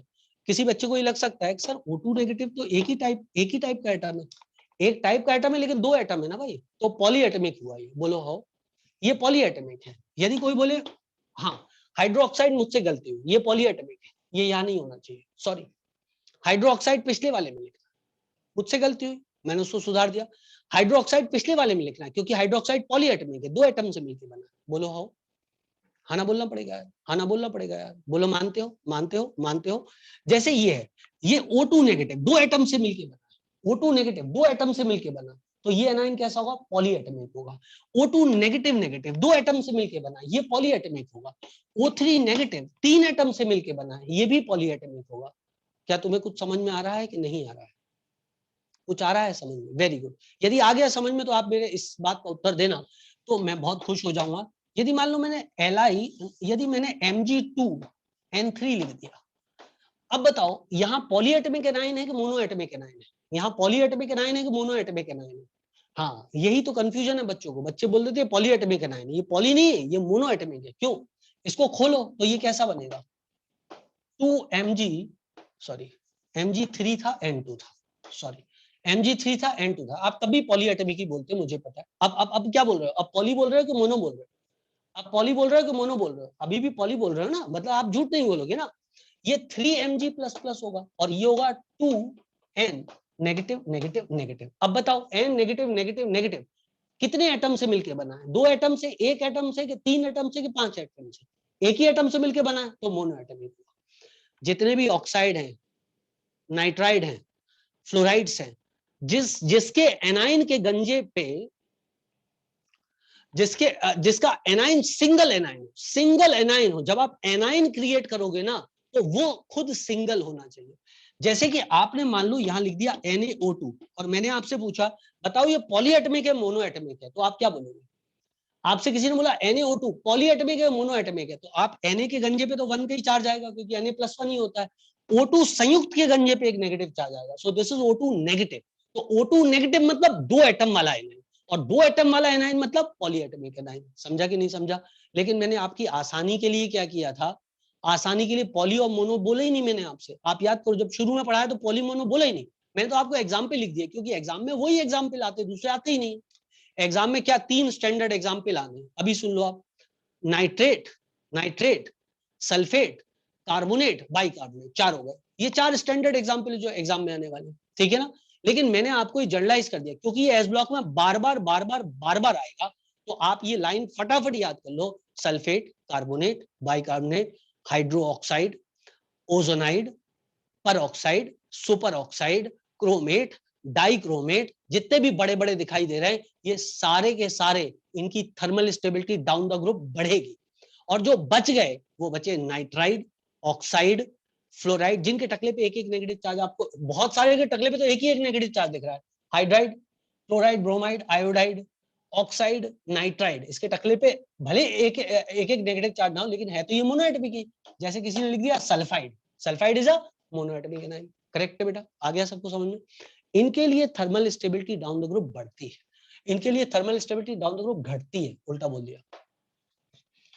Thermal stability decreases down the group, decreases down the group। और इसमें सबसे फेमस जो एग्जाम में आने वाला है वो हाइड्राइड्स का केस आएगा, वो आएगा LiH, NaH, KH, RbH, CSH। बोलेगा बताओ किसकी थर्मल स्टेबिलिटी ज्यादा है? LiH की ज्यादा है, डाउन द ग्रुप घटेगी, डाउन द ग्रुप घटेगी। करेक्ट है। जैसे वो पूछ लेगा अमोनिया, फॉस्फाइन, आर्साइन, एंटमाइन, किसको हीट करने पर कौन जल्दी टूट जाएगा? तो ये अमोनिया की थर्मल स्टेबिलिटी ज्यादा होगी। जैसे water is more than H2S is more than H2Se is more than H2Te। जैसे कि HF more than HCl more than HBr more than HI। Correct है बेटा? अरे ये क्या हुआ? यस, अब आ गया, आया बेटा। LiH मोर देन हाइड्राइड्स, ये सबसे फेमस एग्जाम्पल, सबसे ज्यादा एग्जाम में आने वाला हाइड्राइड्स वाला, समझ ला। क्लियर है? हाइड्राइड्स की थर्मल स्टेबिलिटी क्या होगी? हाइड्राइड्स की thermal stability down the group कम होगी। पॉलीएटमिक में क्या होती है? पॉलीएटमिक में क्या होती है? डाउन द ग्रुप इंक्रीज होती है, वहां पे डाउन द ग्रुप इंक्रीज होती है। करेक्ट है बेटा? करेक्ट है बेटा? करेक्ट है बेटा? ठीक है, एक last sentence, chemical bonding over. Over तो नहीं हुआ है, मैं एक्स्ट्रा पढ़ाऊंगा आपको और भी चीजें, लेकिन फिर भी नीट हिसाब से मोर देन ओवर हो गया है ना। एक लास्ट सेंटेंस बोलता हूँ, हालांकि एस ब्लॉक में आएगा लेकिन टेस्ट पे किसी का भरोसा नहीं, कोई टपका दे तो। वो है कि carbonate of 1A do not decompose to give CO2 on heating except Li2CO3। ये एस ब्लॉक में आएगा, लेकिन फिर भी मैंने लिख दिया कि कभी कोई आपसे पूछ ले अभी इस केस में, तो इसलिए है ना। अब नया चैप्टर चालू करें, हो गया। तो आज जो पढ़ाया उसमें जो चीज आपके लिए कंफ्यूजिंग रही मैं बताता हूँ, मेल्टिंग पॉइंट। लेकिन मैंने आपका कंफ्यूजन बिल्कुल दूर कर दिया। हाँ, OH में तो इंक्रीज होगा बेटा, OH में तो इंक्रीज होगा, मैंने तो लिखा है आपको। हाइड्रोक्साइड जो है पॉलीएटमिक है, डाउन द ग्रुप इंक्रीज होगा। ठीक है। MP वाली बात जो है वो नहीं कह सकते हैं क्योंकि वो कंप्लीटली एक्सपेरिमेंटल होता है। ठीक है बेटा, तो इसलिए मैं उसमें ज्यादा उलझाना नहीं चाहता था आपको। बाकी सारी चीजें मैंने आपको एकदम एब्सोल्यूट क्लियर कर दी। अच्छा, अब एक आध सेंटेंस जो मुझसे बच गया है, जो बहुत काम का है लेकिन मुझसे बच गया, एक सेंटेंस आप यहां पर लिखो बेटा। यदि कोई आपसे ये बोले कि stability of ionic bond, stability of ionic bond यदि कोई आपसे बोले तो that is directly proportional to lattice energy, that is directly proportional to lattice energy. जैसे कि यदि मेरे से किसी ने बोला स्टेबिलिटी ऑफ आयनिक बॉन्ड और मुझे दे दिया Mg, मुझे दे दिया बेरिलियम ऑक्साइड और मुझे दे दिया Li2, तो लेटाइस एनर्जी किसकी ज्यादा है? BO की ज्यादा है, तो देखो। ठीक है। पर यदि किसी ने ये बोला स्टेबिलिटी ऑफ आयनिक बॉन्ड, तो ये करना है ना। यदि किसी ने बोला परसेंटेज आयनिक करेक्टर किसका ज्यादा है, तो percentage ionic character directly proportional to delta EN, याद रखना। दोनों सेंटेंस बहुत ही महत्वपूर्ण है। स्टेबिलिटी ऑफ आयनिक कंपाउंड, यदि कोई पूछता है तो लेटाइस एनर्जी से आंसर लगाना है, और लेटाइस एनर्जी साइज छोटा, चार्ज ज्यादा, लेटाइस एनर्जी ज्यादा। यदि किसी ने पूछा परसेंटेज आयनिक कैरेक्टर, तो निशान डेल्टा EN से लगाना है, तो निशान डेल्टा EN से लगाना है। ठीक है बेटा, आना बोलना पड़ेगा। सब लोग को याद हो गया है, सब लोग को समझ में आ गया है, कोई परेशानी, कोई दिक्कत, कोई समस्या तो नहीं है। एक ऑर्डर सॉल्युबिलिटी में जाके लिख लो प्लीज, और वो है क्लोराइड ऑफ 1A की सॉल्युबिलिटी, क्लोराइड ऑफ 1A, और उसकी सॉल्युबिलिटी का अंदर ऑर्डर है 15 4 23। 15 4 23 का मतलब क्या है? पहला क्या हुआ? LiCl, more than CsCl, more than RbCl, more than NaCl, more than KCl। ये है solubility of chloride of 1A। मैंने उस दिन आपको सॉल्युबिलिटी पढ़ाई थी ना, उसमें एक्सेप्शन बताए थे ना, लेकिन मैं ये वाला लिखाना भूल गया था, मैंने अभी लिख दिया, वहां पे आप ऐड कर लेना। बोर्ड नहीं दिख रहा सर? क्यों नहीं दिख रहा बेटा बोर्ड? मुझे तो दिख रहा है, पूरा बोर्ड नहीं दिख रहा है। ये कह रहे हो कि बोर्ड ही नहीं दिख रहा? अच्छा, साइड का नहीं दिख रहा, कोई बात नहीं। लो दिख गया, बस स्टार मार्क लगे पीछे, और कुछ नहीं बेटा।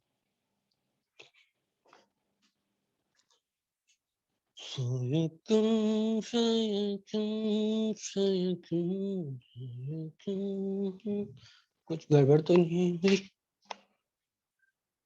हाँ, जैसा लग ही रहा था, कुछ तो गड़बड़ है। हाँ, अब ठीक है, ठीक दिख रहा है, कोई दिक्कत नहीं है ना।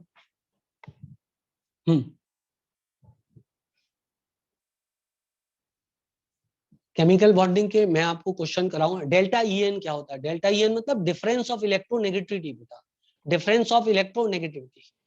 ठीक है बच्चे, डिफरेंस ऑफ इलेक्ट्रोनेगेटिविटी। ठीक, अब सुनो, जहां तक आपका ये सवाल है कि सर एक्स्ट्रा क्वेश्चन करा दो, मैं तो बोल रहा हूं ना आपसे, रोज अपन टॉपिक डिस्कस करेंगे, लेकिन आप कल आप पढ़ के आओगे क्या? Ionic bond.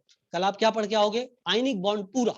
मैं उसके क्वेश्चन आपसे डिस्कस करूंगा, एक्स्ट्रा क्वेश्चन भी डिस्कस कर लूंगा। मॉड्यूल में जो आप डाउट पूछोगे वो बताऊंगा, फिर एक्स्ट्रा क्वेश्चन अपनी तरफ से बताऊंगा। मैं उतनी मेहनत करूंगा जितनी मेहनत आप करोगे, आप नहीं करोगे मैं भी नहीं करूंगा।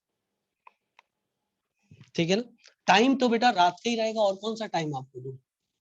टाइम तो आप खाना वाना खा के आ जाना, 9:30 के बाद ही पढ़ा सकता हूँ वो चीज, और मैं क्या करूं? अच्छा पढ़ना है और ज्यादा आपको एक्स्ट्रा चीज की जरूरत है तो आप तब आओ, लेकिन रोना गाना नहीं है किसी को, सर जी मैं नहीं आ पाऊंगा। नहीं आ पाओगे तो मत आओ यार। नीट के हिसाब से चैप्टर इज ओवर।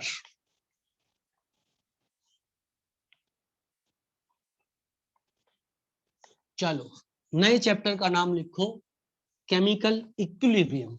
अब थोड़ा सा फिजिकल केमिस्ट्री चालू होता है, फिजिक्स जैसा मामला आ जाएगा। ठीक है, आपको आनंद आएगा। आप बोर हुए IOC पढ़ पढ़ के इतने दिन से। अब एक नया एस्पेक्ट, बोर तो बेटा हम हर चीज से हो जाते हैं, कोई सी ऐसी चीज नहीं जिससे हम थोड़े दिन बाद बोर नहीं हो जाते, सब होते हैं, फिनोमेना है ये। अब पढ़ते अपन केमिकल इक्विलिब्रियम।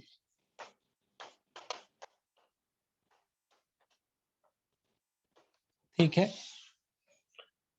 ये अच्छा IOC वाज इंटरेस्टिंग। हाँ हाँ, इट वाज इंटरेस्टिंग, लेकिन थोड़ा लेबोरियस है, मतलब थोड़ा आपको बहुत सारी मेहनत करा रहा है, और जनरली बच्चे चाहते हैं कि उनको 2 4 5 फॉर्मूले याद हो और उससे बात बन जाए। उस टाइप का ऑफर IOC के पास थोड़ा सा कम होता है। चलो बेटा, तो मैं आपको पहले बताऊं chemical reactions, type of chemical reaction, है ना? तो जल्दी जल्दी चालू कर देते हैं। टाइप ऑफ केमिकल रिएक्शन बहुत ही ज्यादा सरल है। टाइप ऑफ केमिकल रिएक्शन, पहला टाइप जिसमें आता है होमोजेनस एंड हेट्रोजेनस रिएक्शन। या आप ये लिख के ले आओगे कल? कुछ काम दे दूं आपको लिखने का? एक्स्ट्रा पेज क्यों छोड़ने? कुछ नहीं छोड़ने पेजेस, कुछ नहीं छोड़ने आपको पेजेस, है ना? कुछ आपको पेजेस नहीं छोड़ने, मैं आपको कुछ समझा रहा हूँ, आप क्या लिख के लेके आओगे वो मैं आपको बता रहा हूँ, ये फालतू की चीजें पढ़ाने की नहीं है। क्या, जैसे कि टाइप ऑफ केमिकल रिएक्शन है, homogeneous, heterogeneous, fast reaction, slow reaction, exothermic, endothermic. नया चैप्टर है, पहला पेज जो दिया है केमिकल इक्विलिब्रियम पे, पहला जो पेज दिया है जिसमें क्या क्या दिया है आप देख लो, पेज नंबर आप बताओ।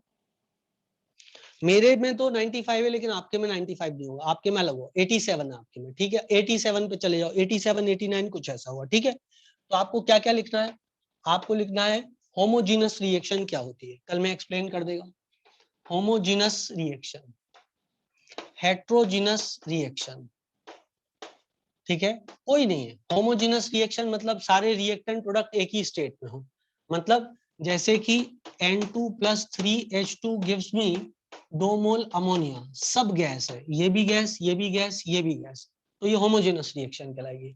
हेट्रोजेनस रिएक्शन, जब स्टेट अलग हो रिएक्टेंट्स और प्रोडक्ट्स के, CaO + CO2, मतलब एक से ज्यादा स्टेट हो, मतलब ये जरूरी नहीं कि रिएक्टेंट की अलग हो प्रोडक्ट की अलग हो, मतलब ये एक से ज्यादा स्टेट मौजूद हो। स्टेट का मतलब solid state, liquid state, gaseous state. जैसे ये कैल्शियम कार्बोनेट सॉलिड होता है, कैल्शियम ऑक्साइड सॉलिड होता है, कार्बन डाइऑक्साइड गैस होती है, तो ये हेट्रोजेनस रिएक्शन होगी। बोलो चमका के नहीं चमका, अरे बोलो चमका के नहीं चमका, जल्दी बोलो भाई।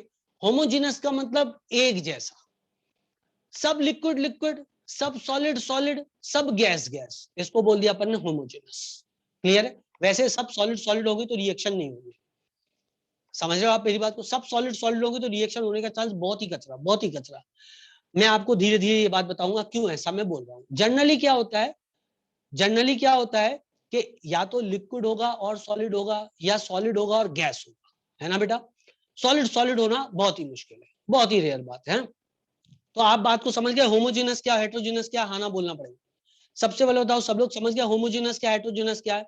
जब सारे के सारे एक जैसे हो तो होमो, जब सारे के सारे एक जैसे हो तो होमो, और जब वेराइटी हो तो हेट्रो, जब वेराइटी हो तो हेट्रो।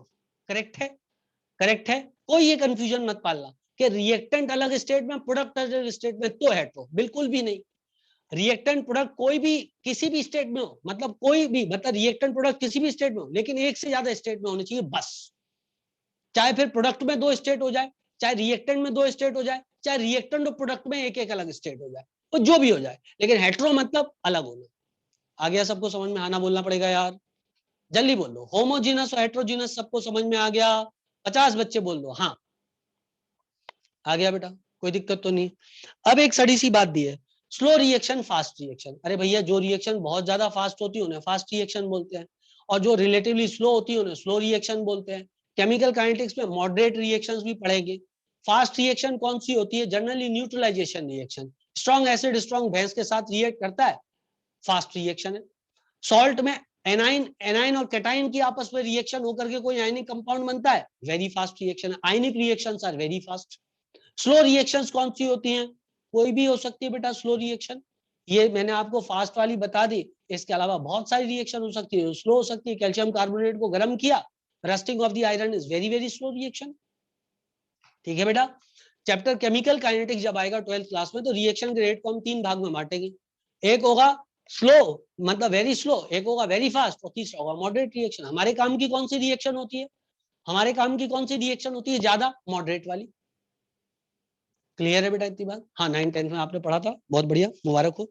अब एंडोथर्मिक और एक्सोथर्मिक रिएक्शन। एक्सोथर्मिक का क्या मतलब होता है बेटा, ऐसी रिएक्शन जिसमें हीट बाहर जाए, जिसमें हीट बाहर जाए उसे बोलते हैं एक्सोथर्मिक, और जिसमें हीट एब्जॉर्ब हो उसको बोलते हैं एंडोथर्मिक। बोलो हो, बोलो हो, बोलो हो, हाँ ना बोलना पड़ेगा। ठीक, देखो एक डायग्राम में बताता हूँ।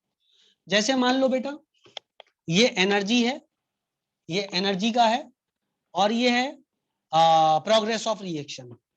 प्रोग्रेस ऑफ रिएक्शन मतलब रिएक्शन किस तरीके से आगे बढ़ी, ठीक है।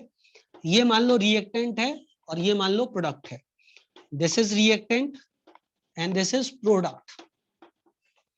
मान लो ये रिएक्टेंट है और ये प्रोडक्ट है, ये प्रोडक्ट है और ये रिएक्टेंट है। अब कौन बच्चा मुझे ये बताएगा कि ये हुआ रिएक्टेंट, इसमें कौन सी एक्सो कौन सी एंडो, इसमें कौन सी एक्सो कौन सी एंडो, पहली कौन सी है, पहली वाली कौन सी है, पहली वाली, ये पहली वाली है। देखो रिएक्टेंट की एनर्जी कम और प्रोडक्ट की एनर्जी ज्यादा है। यदि रिएक्टेंट की कम है प्रोडक्ट की ज्यादा है तो एनर्जी एब्जॉर्ब हुई है कि रिलीज हुई है, रिएक्टेंट की एनर्जी ज्यादा है, सॉरी रिएक्टेंट की एनर्जी ज्यादा है क्योंकि रिएक्टेंट की एनर्जी ज्यादा है और प्रोडक्ट की कम है, तो एनर्जी रिलीज हुई कि एब्जॉर्ब हुई। पहले एग्जांपल में प्रोडक्ट की एनर्जी कम है, तो कम कैसे हुई होगी, एनर्जी रिलीज करके हुई होगी कि एनर्जी एब्जॉर्ब करके हुई होगी, रिलीज करके हुई होगी, तो इसमें एनर्जी रिलीज हुई है, तो ये रिएक्शन कौन सी हो गई, एक्सोथर्मिक। चमका के नहीं चमका भाई, रिएक्टेंट की एनर्जी कम है और प्रोडक्ट की ज्यादा है, प्रोडक्ट में एनर्जी गेन, अरे मैं उल्टा बोल रहा हूँ, सॉरी सॉरी, मुझे माफ कर दो, मुझे माफ कर दो, रिएक्टेंट की कम, रिएक्टेंट की ज्यादा है क्योंकि एनर्जी के ग्राफ पे ऊपर है, और प्रोडक्ट की कम है, तो प्रोडक्ट की कम कैसे हुई, क्योंकि एनर्जी रिलीज हुई, so this is exothermic reaction. इसमें रिएक्टेंट की कम है प्रोडक्ट की ज्यादा है, तो कैसे प्रोडक्ट की ज्यादा हुई, एनर्जी एब्जॉर्ब करके ज्यादा हुई। समझ ला, क्लियर है बेटा, मैंने आपको कंफ्यूज तो नहीं किया, सिंपल था, बहुत ज्यादा सिंपल था।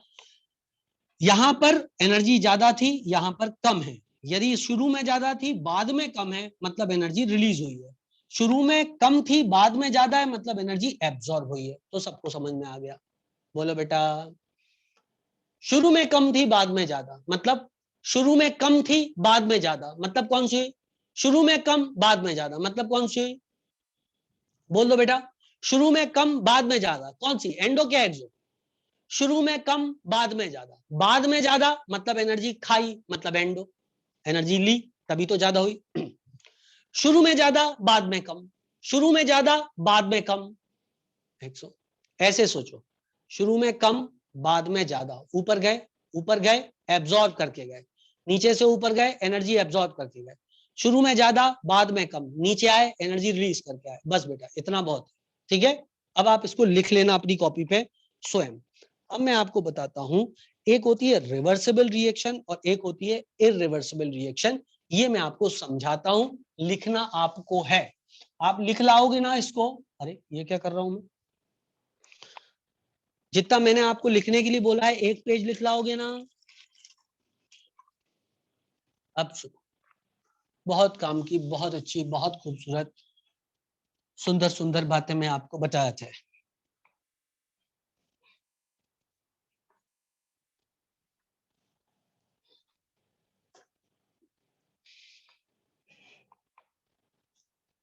रिवर्सिबल रिएक्शन, रिवर्सिबल रिएक्शन क्या होती है, रिवर्सिबल रिएक्शन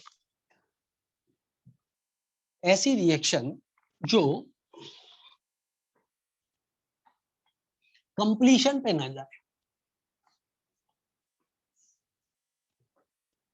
जो रिएक्शन आगे बढ़े और पीछे भी बढ़े, मतलब जो फॉरवर्ड और बैकवर्ड दोनों डायरेक्शन में होती हो, उसको बोलते हैं रिवर्सिबल रिएक्शन। ठीक, प्रैक्टिकली सोचते हैं, जैसे मेरे पास ये कंटेनर है, इस कंटेनर के अंदर H2 और O2 आपस में रिएक्ट कर रहे हैं और रिएक्ट करके H2O बना रहे हैं, करेक्ट है बेटा। यदि ये कंटेनर खुला रहा तो H2O यहां से भाग जाएगा बेटा, तो क्या रिएक्शन रिवर्स डायरेक्शन में आएगी, जल्दी बोलो, जल्दी बोलो। यदि ये खुला रहा तो क्या रिएक्शन रिवर्स डायरेक्शन में आएगी, नहीं आएगी, तो कंटेनर को बंद करना पड़ेगा, मतलब एक कंडीशन हो गई रिवर्सिबल रिएक्शन की, इन क्लोज्ड कंटेनर, बोलो हो, बोलो हो, H2 plus half O2 gives me H2O। शुरू में ये आपस में टकराए, ये बना, फिर क्या होगा, ये टूटने लग जाएगा और ये बनाने लग जाएगा। क्लियर है बेटा इतनी बात, क्लियर है बच्चों इतनी बात। तो रिएक्शन फॉरवर्ड जाएगी और फिर बैकवर्ड आना चालू हो जाएगी, फॉरवर्ड जाएगी फिर बैकवर्ड आना चालू हो जाएगी। करेक्ट है बेटा इतनी बात, हाँ ना बोलना पड़ेगा, हाँ ना बोलना पड़ेगा, हाँ ना बोलना पड़ेगा, ठीक है। कोई भी रिएक्शन जब होती है, कोई भी रिएक्शन जब होती है तो उसमें मॉलिक्यूल्स की भी टक्कर जरूरी है, जब तक इनकी भाई टक्कर नहीं होगी तब तक ये प्रोडक्ट नहीं बना सकता। कोई भी रिएक्शन के लिए टक्कर होना जरूरी है, टक्कर नहीं होगी तो प्रोडक्ट कैसे बनेगा, हाँ ना बोलना पड़ेगा, सही बात है कि नहीं। या तो डिकम्पोजिशन से बन सकता है बिना टक्कर के, एनर्जी दी तो डिकम्पोज हो गया ठीक है ना। लेकिन इसमें तो आपस में टक्कर हुई तभी ना H2O बना। क्लियर है बेटा इतनी बात? ठीक है ना? तो शुरू में रिएक्शन फॉरवर्ड जाती है और फिर बैकवर्ड आना चालू हो जाती है। शुरू में फॉरवर्ड डायरेक्शन का रेट ज्यादा होता है, बैकवर्ड का कम होता है, धीरे धीरे बैकवर्ड का बढ़ता जाता है, क्योंकि जैसे जैसे प्रोडक्ट ज्यादा बनेगा वैसे वैसे प्रोडक्ट के मिटने की टेंडेंसी भी बढ़ती जाएगी। हाँ ना बोलना पड़ेगा। जैसे जैसे प्रोडक्ट ज्यादा बनेगा वैसे वैसे प्रोडक्ट के टूटने की टेंडेंसी भी बढ़ती जाएगी, तो रिएक्शन बैकवर्ड डायरेक्शन में रेट फास्ट होता जाएगा। फिर एक समय वो आएगा जिस समय पर फॉरवर्ड डायरेक्शन की रेट और बैकवर्ड डायरेक्शन की रेट दोनों बराबर हो जाएगी।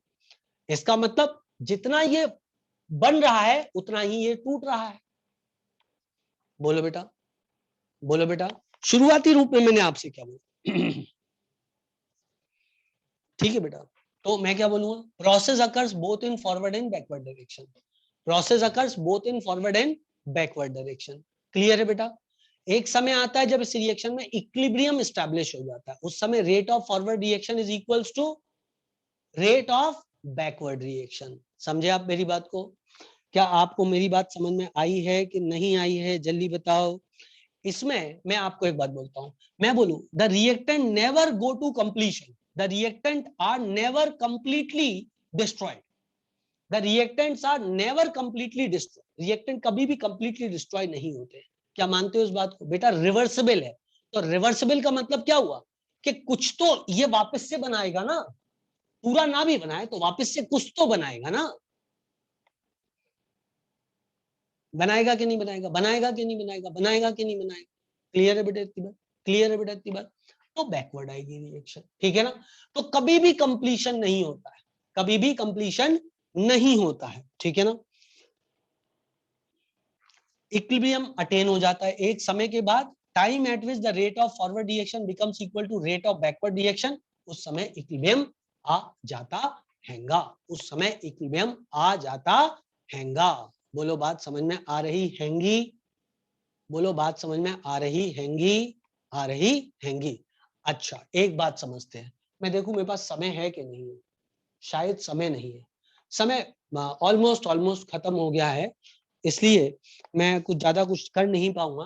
तो ये था बेटा कौन सी रिएक्शन के बारे में? ये सब था, ये सब था किसके बारे में? रिवर्सिबल रिएक्शन के बारे में। क्या सीखा रिवर्सिबल रिएक्शन के बारे में? क्या सीखा रिवर्सिबल रिएक्शन के बारे में? ऐसी रिएक्शन जो फॉरवर्ड भी जाए और बैकवर्ड भी जाए उसे बोलते हैं रिवर्सिबल रिएक्शन। कहां पर होती है? क्लोज्ड कंटेनर में होती है। कहां पर होती है? क्लोज्ड कंटेनर में होती है। कभी भी पूरी नहीं होती है, कभी भी पूरी नहीं होती है। रिवर्सिबल रिएक्शन होती है। एक समय पे रिएक्शन में क्या स्टैब्लिश हो जाता है? एक समय पे रिएक्शन में क्या चीज स्टैब्लिश हो जाती है? इक्विलिब्रियम। इक्विलिब्रियम की स्टेट पर क्या चीज बराबर होती है? Rate of forward reaction is equal to rate of backward reaction. जितना रिएक्टेंट डिस्ट्रॉय होता है उतना ही रिएक्टेंट बन जाता है। कभी भी ये मत बोलना कि जितना रिएक्टेंट डिस्ट्रॉय हुआ उतना ही प्रोडक्ट डिस्ट्रॉय हुआ। नहीं नहीं नहीं नहीं नहीं, ये बोलना है जितना रिएक्टेंट डिस्ट्रॉय हुआ उतना ही रिएक्टेंट बन गया, जितना प्रोडक्ट डिस्ट्रॉय हुआ उतना ही प्रोडक्ट बन गया। ये सेंटेंस को अपने साथ लेके जाओ। क्या सुना तुम लोगों ने?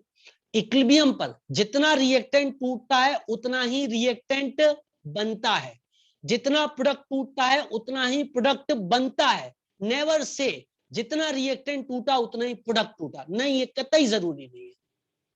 तुमने मेरी बात को सुना ही नहीं, अनसुना कर दिया।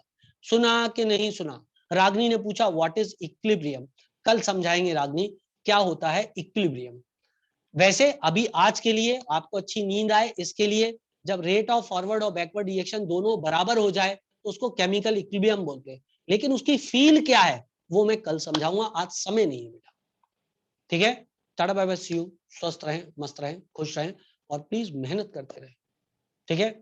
Bye bye.